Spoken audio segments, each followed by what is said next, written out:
Just ahead, an asthma attack caused his heart to stop. Colton's story later on Miracle Weekend.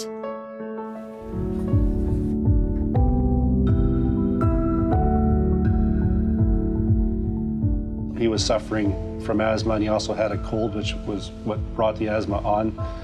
He woke up in the wee hours of the morning, and we gave him a whole bunch of shots of his puffer to try to see if we can help him out. And it was about 3 a.m. when we got to Children's Hospital. We got up to the counter.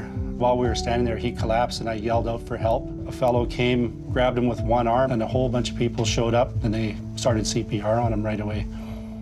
There's no pulse, and he's not breathing. And once that started to happen, I realized I had to phone Rachel right away. I was sort of expecting to be like, okay, yeah, we're in the room now and we're getting treated. And then for him to say that, and they're trying to get his heart started again, it definitely scary. It took about 15 minutes of resuscitation, and then first going into the ICU was such a shock to see him hooked up to so many machines. The first thing that I noticed was his chest was rising so high because they had him hooked up to an oxygen machine, and the machine was breathing for him. When he left, he was Colton, and then it's just terrifying seeing your child like that. And it never crossed my mind that he had lost oxygen and would have a brain injury. The brain is quite dependent on supply of oxygen and sugar, glucose, and if it's deprived of either for more than 3 to 5 minutes, you can start to see some effects similar to a stroke. He lost his speech, he started losing his vision, and then, the paralysis set in on, especially on his left side.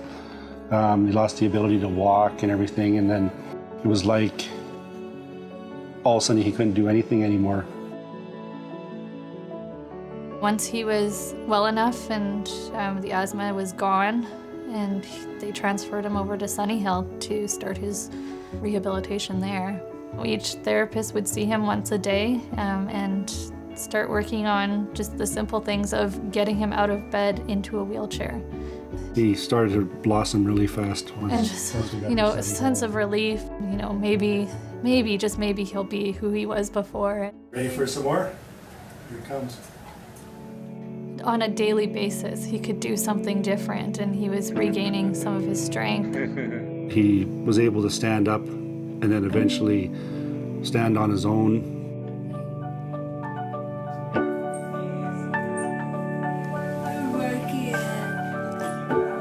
And he was very motivated too. I've never been so impressed by somebody in my entire life. He's pretty exceptional, that kid. We were getting our Colton back while we were at Sunny Hill.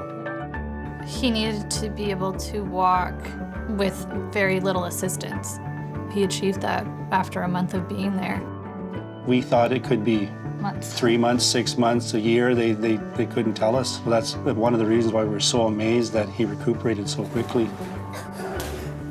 When he was back, Dr. Meckler came in and he, said, "This is why we do what we do."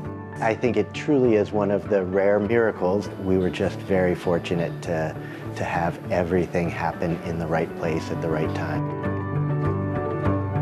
You get to know these people really well, and they just become a part of you and your extended family in a way. I have a lot of fun memories there, and they were pretty fun. Basically, Colton is pretty much your normal active kid. His big interests are Star Wars, lots of Star Wars, and Lego. Scale of 1 to 10, I like Lego a 20. You try not to take things for granted and appreciate, how truly blessed we are. Things can change in just an instant. And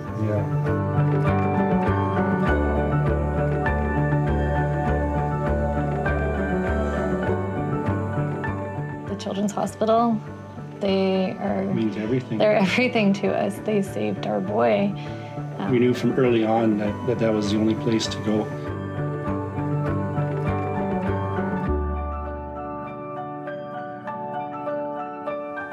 Well, I get to sit beside a living inspiration, Colton, 13 years old, right beside me. We've got Mom Rachel, Levi, Naomi, Brielle, and Dad Kevin here with us. Thank you so much for being here. Thank you for having us. Rachel, Colton's story just really tells us how life can quickly change.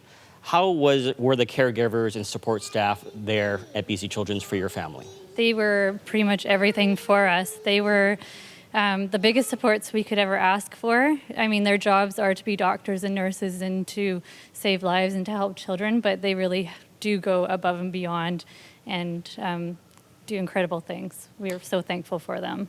Now, Colton did spend some time at Sunny Hill Health Center for rehabilitation. Just tell us what that journey was like for him. Well, we had no idea what to expect. When he was transferred over to Sunny Hill, we didn't know how long he would end up being there. We thought it could be anywhere from like 4 to 6 months. He ended up spending there a month inpatient and then another month outpatient. And the beginning part of his journey was pretty slow, but then it moved, and he made some remarkable changes, and he left there walking. So that was a big, huge goal for us, to have him be able to walk again and talk and see as he's doing today. So yeah, we're so pleased with everything. And that's what I've got to ask you, Colton. Everyone is just so inspired by your story, what you've been through, what you've been able to persevere through. Just how are you feeling today? I'm feeling well. I've been getting back to all the activities that I've done before my brain injury. I'm currently in grade 8, almost finishing. It's really awesome. Oh, that's so great to hear. And, your story is just the very reason why people are here to give. Kevin, why is it important that people support the BC Children's Hospital? Well, Colton's a teenager now, and like most teenagers, he wants to sleep in until noon, and we have to bug him to do his homework, and he seems to know everything all of a sudden. But we're happy, because if it wasn't for Children's Hospital, we wouldn't get to experience any of that. His life would have ended at 10 years old. So, we owe everything to the hospital, that we have this teenager and that we get to bug him to get up and stuff like that. So, they save lives, and there's no better reason to support them than that. They save children's lives, so we can't thank them enough for that. The story of being a teenager, and that is what we're so thankful for Colton, for being that regular teen, eh? Yeah. Thank you so much. Thank you so much for your time. Thank you. Hi, I'm Avery. I'm a heart patient and BC Children's Hospital 2019 champion child. Thank you for supporting Miracle Weekend and helping kids like me.